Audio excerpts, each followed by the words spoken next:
নমস্কার বন্ধুরা, কম্পিটিটিভের দুনিয়ায় আপনাদের প্রত্যেকে স্বাগত এবং আপনাদের সাথে আছি আমি পর্ণদীপ। আর আমরা ডেইলি কারেন্ট অ্যাফেয়ার্স অ্যানালিসিস করি। আজ রবিবার 10ই জানুয়ারি 2021। তো আজও কিছু ইম্পর্টেন্ট কারেন্ট অ্যাফেয়ার্স নিয়ে আমরা চলে এসেছি। আজকে যে কারেন্ট অ্যাফেয়ার্সগুলো রয়েছে খুবই ইম্পর্টেন্ট, কিন্তু সংখ্যায় আজ কম রয়েছে। টোটাল আজ 5টি ইম্পর্টেন্ট কারেন্ট অ্যাফেয়ার্স রয়েছে এবং ভিডিওর শেষে আমি আপনাদের কাছে একটি প্রিভিয়াস ভিডিও থেকে কোশ্চেন করব। তো কোশ্চেনে যারা সঠিক উত্তর দেবেন তাদের নাম আমি অ্যানাউন্স করব নেক্সট ভিডিওতে প্রথমে একেবারে। তো চলুন ভিডিওটা শুরু করা যাক। তার পূর্বে ছোট্ট একটি রিকোয়েস্ট, এগিয়ে চলো 2.0 এই চ্যানেলটি সাবস্ক্রাইব করতে ভুলবেন না। এই চ্যানেলে জেনারেল সায়েন্সের প্রত্যেকটি লেকচার পাবেন এবং আমার প্রতিটি লেকচারের আপডেট এবং আমার এই কারেন্ট অ্যাফেয়ার্সের পিডিএফ পেতে এগিয়ে চলো এই টেলিগ্রাম চ্যানেল অবশ্যই জয়েন করবেন এবং দুটি চ্যানেলের লিঙ্ক আমি আমার ডেসক্রিপশন বক্সে দিয়ে দেবো। চলুন শুরু করা যাক। তো প্রথম যে কোশ্চেন আছে দেখুন, খুবই ইম্পর্টেন্ট কোশ্চেন। সামনে যে পরীক্ষা আপনারা অবশ্যই দেখতে পাবেন গ্রুপ ডির এক্সামে, বা এই যে এনটিপিসি চলছে এর সেকেন্ড স্টেজ বা থার্ড স্টেজে এই কোশ্চেনটা আপনারা দেখতে পেতেই পারেন।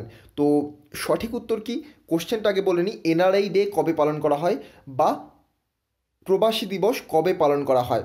তো সঠিক উত্তর এখানে জানুয়ারি 9তে কিন্তু এনআরআই ডে পালন করা হয়। এবারে থিমটাও মনে রাখবেন, থিমটাও খুব ইম্পর্ট্যান্ট। থিমটা হচ্ছে কন্ট্রিবিউটিং টু আত্মনির্ভর ভারত। কন্ট্রিবিউটিং টু আত্মনির্ভর ভারত এবারের NRI day, non resident Indian ডের থিম। মনে রাখবেন, এনআরআই এর ফুল ফর্মও জিজ্ঞাসা করা হতে পারে, নন রেসিডেন্ট ইন্ডিয়ান। ইম্পর্টেন্ট। তবে এই এনআরআই ডে কেন পালন করা হয় সেই সম্পর্কেও একটু তথ্য জানিয়ে রাখা দরকার আপনাদের। তো প্রথমে যখন সাউথ আফ্রিকা থেকে গান্ধীজি ভারতে এসেছিলেন, অর্থাৎ ভারত থেকে যখন সাউথ আফ্রিকা গিয়েছিলেন তারপরে তো আবার তিনি ভারতে এসেছিলেন 1915 সালের 9ই জানুয়ারি। তো সেই দিনটি উপলক্ষেই কিন্তু এই যে দিনটাকে এনআরআই ডে পালন করা হয় বা নন রেসিডেন্ট ইন্ডিয়ান ডে পালন করা হয়। তো নেক্সট কোশ্চেন, অন্ধ্রপ্রদেশ হাইকোর্টের নতুন সিজে বা চিফ জাস্টিসকে? তো অন্ধ্রপ্রদেশ হাইকোর্টের নতুন chief justice very very important, সামনে যে কোনো পরীক্ষায় আসতে পারে। তো সঠিক উত্তর কিন্তু এখানে হবে অজয় কুমার নয়, অমল দাস নয়, রাজীব কুমারও নয়। সঠিক উত্তর এখানে হবে তাহলে কি, অরূপ কুমার। অরূপ কুমার হচ্ছে অন্ধ্রপ্রদেশ হাইকোর্টের নতুন চিফ জাস্টিস। তো অন্ধ্রপ্রদেশ সম্পর্কে আমাদের কিছু ইম্পর্টেন্ট তথ্য জানা দরকার। অন্ধ্রপ্রদেশের ক্যাপিটালের নাম কি? অন্ধ্রপ্রদেশের কিন্তু চারখানা ক্যাপিটাল আছে, মনে রাখবেন অন্ধ্রপ্রদেশের চারখানা ক্যাপিটাল। একটি হচ্ছে অমরাবতী, দ্বিতীয় হচ্ছে হায়দ্রাবাদ, তৃতীয় হচ্ছে বিশাখাপত্তনম এবং চতুর্থ হচ্ছে কুরনুল। ভেরি ভেরি ইম্পর্টেন্ট, পরীক্ষায় কিন্তু কোশ্চেন আসতে পারে। হয়তো এইভাবে কোশ্চেন দিয়ে দেবে যে অন্ধ্রপ্রদেশের এর মধ্যে কোনটি ক্যাপিটাল নয়, এবার তিনটি ক্যাপিটাল দিয়ে দেবে, তাছাড়া আরেকটি ক্যাপিটাল দিয়ে দেবে বা আরেকটি স্টেট শহরের নাম দিয়ে দেবে, সেটা অ্যান্সার হবে তখন সেখানে। আর অন্ধ্রপ্রদেশের সিএমের নাম ওয়াইএস জগনমোহন রেড্ডি এবং অন্ধ্রপ্রদেশের গভর্নরের নাম বিশ্বভূষণ হরিচন্দন, বিশ্বভূষণ হরিচন্দন।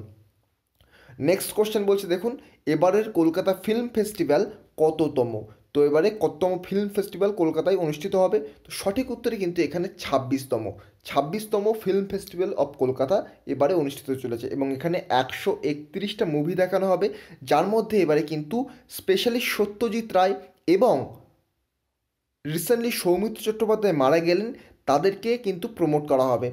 সত্যজিৎ রায়ের 100তম জন্মশতবার্ষিকী উপলক্ষে কিন্তু এটা পালন করা হচ্ছে এবং রিসেন্টলি যেহেতু সৌমিত্র চট্টোপাধ্যায় মারা গেলেন তো সেই জন্য। নেক্সট কোশ্চেন বলছে দেখুন, তেলেঙ্গানার প্রথম মহিলা চিফ জাস্টিসকে? Very very important question. আগের কোশ্চেনটা যদি নাও আসে এই যে তেলেঙ্গানার, অন্ধ্রপ্রদেশের, তাহলে কিন্তু এই তেলেঙ্গানাটা অবশ্যই আসবে। তার কারণ হচ্ছে প্রথম মহিলা চিফ জাস্টিস, এর আগে তেলেঙ্গানাতে কোনো মহিলা চিফ জাস্টিস ছিলেন না। Very very important, justice Hima Kohli তিনি কিন্তু তেলেঙ্গানার প্রথম মহিলা চিফ জাস্টিস। তো তেলেঙ্গানা সম্পর্কে তথ্য জানা দরকার। তবে আপনারা তথ্য জানানোর আগে একটা কমেন্ট বক্সে অ্যান্সার দেবেন যে এই যে তেলেঙ্গানা কবে স্থাপিত হয়? তেলেঙ্গানা তো আমাদের 29তম রাজ্য, আপনারা প্রত্যেকেই জানেন, সর্বশেষ গঠিত রাজ্য, প্রত্যেকেই জানেন। কিন্তু এই যে তেলেঙ্গানা কততম রাজ্য, তার পাশাপাশি তেলেঙ্গানা কবে গঠিত হয় সেটা আমাকে কমেন্ট বক্সে জানাবেন। কততম রাজ্য আমি বলে দিলাম 29তম, কিন্তু তেলেঙ্গানা কবে স্থাপিত হয় সেটা আমাকে জানাবেন। আর তেলেঙ্গানার সিএমের নাম কি? তেলেঙ্গানার সিএমের নাম কে চন্দ্রশেখর রাও, তেলেঙ্গানার গভর্নরের নাম তামিলিমিসাই সৌন্দরাজন এবং তেলেঙ্গানার ক্যাপিটাল হচ্ছে হায়দ্রাবাদ। Very very important. আমি এখন নিজের ভলিউম বাড়াতে পারছি না বা ভয়েস বাড়াতে পারছি না, কেননা এখন রাত 2টো বাজে, তো সেই জন্য আমি খুব আস্তে আস্তে কথা বলছি এখন। তো যাই হোক, নেক্সট কোশ্চেন, ইন্ডিয়া ইউএনএসসি কাউন্সিলের কতগুলি কমিটিতে নেতৃত্ব করবে? তো ইউএনএসসি কাউন্সিল নিয়ে আমি রিসেন্টলি কিছুদিন আগে আলোচনা করছিলাম কারেন্ট অ্যাফেয়ার্সের ভিডিওতেই। তো ইউএনএসসি এর ফুল ফর্ম কি? United Nations security council.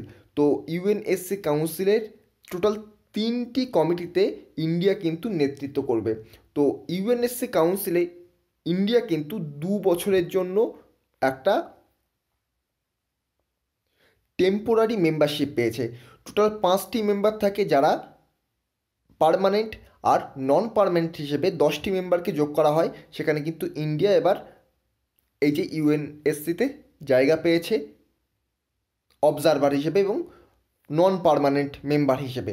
আর এটা কিন্তু ইন্ডিয়ার 8ম বার ইউএনএসসি কাউন্সিলে যোগ দেওয়া হলো, মনে রাখবেন, ভেরি ভেরি ইম্পর্ট্যান্ট। আর এই যে 3টি কমিটি, যে 3টি কমিটিতে ইন্ডিয়া নেতৃত্ব করবে, কমিটিগুলোর নাম কি? একটা হচ্ছে কাউন্টার টেররিজম কমিটি, 2 হচ্ছে তালিবান স্যাংশন কমিটি, আর 3 হচ্ছে লিবিয়া স্যাংশন কমিটি। আমি আরেকবার বলছি, 1 হচ্ছে কাউন্টার টেররিজম কমিটি, 2 হচ্ছে তালিবান স্যাংশন কমিটি, 3 হচ্ছে লিবিয়া স্যাংশন কমিটি। আর এই যে ইউএনএসসি এর হেডকোয়ার্টার কোথায়? New York. এর হেডকোয়ার্টার হচ্ছে new York, United states of America. Very very important. তো এবার আপনাদের জন্য একটা কোশ্চেন দেবো, আপনারা কমেন্ট বক্সে অবশ্যই এর আনসার দেবেন। প্রিভিয়াস ভিডিও থেকেই কোশ্চেনটা, কোচি ও কোন শহরের মধ্যে ন্যাচারাল গ্যাস পাইপলাইন স্থাপন করা হয়েছে? Option A Bengaluru, option B Visakhapatnam, option C Mangalore এবং অপশান ডি রাঁচি। তো কারেক্ট অ্যান্সার আপনারা আমাকে কমেন্ট বক্সে জানাবেন। তো ফার্স্ট কোশ্চেন, আমি আরেকবার 5টা কোশ্চেন রিপিট করে দিচ্ছি। তার মধ্যে ফার্স্ট কোশ্চেন, ইন্ডিয়া ইউএনএসসি কাউন্সিলের কতগুলি কমিটিতে নেতৃত্ব করবে? সঠিক উত্তর 3। আর 3টি কমিটির নাম হচ্ছে counter terrorism committee, Taliban sanction committee, Libya sanction committee. Next, তেলেঙ্গানার প্রথম মহিলা চিফ জাস্টিসকে? সঠিক উত্তর justice Hima Kohli. Very very important. Next, এবারের কলকাতা ফিল্ম ফেস্টিভ্যাল কততম? সঠিক উত্তর 26তম। এবারে সত্যজিৎ রায় এবং সৌমিত্র চট্টোপাধ্যায়কে প্রমোট করা হবে এবং 131টা মুভি এখানে দেখানো হবে। নেক্সট কোশ্চেন, অন্ধ্রপ্রদেশের হাইকোর্টের নতুন চিফ জাস্টিসকে? সঠিক উত্তর কিন্তু অরূপ কুমার। নেক্সট কোশ্চেন এবং ফাইনাল কোশ্চেন, এনআরআই ডে কবে পালন করা হয়? জানুয়ারি 9। এবং গান্ধীজি এই দিন 1915 সালে ভারতে এসেছিলেন। তো সেই জন্য কিন্তু এই দিনটাকে জানুয়ারি 9কে এনআরআই ডে বা নন রেসিডেন্ট ইন্ডিয়ান ডে পালন করা হয়। তো যদি এই রকম ভিডিও আপনারা রেগুলার পেতে চান এবং আপনারা যদি এই লেকচারের আপডেট পেতে চান, তাহলে এই টেলিগ্রাম চ্যানেলে অবশ্যই জয়েন করবেন এবং আমার চ্যানেলটিকে সাবস্ক্রাইব করে পাশে থাকা বেল আইকনটি প্রেস করতে ভুলবেন না। তো আজকের মতো গুড বাই, পরবর্তী ভিডিওতে আপনাদের সাথে আবার দেখা হবে। Thank you.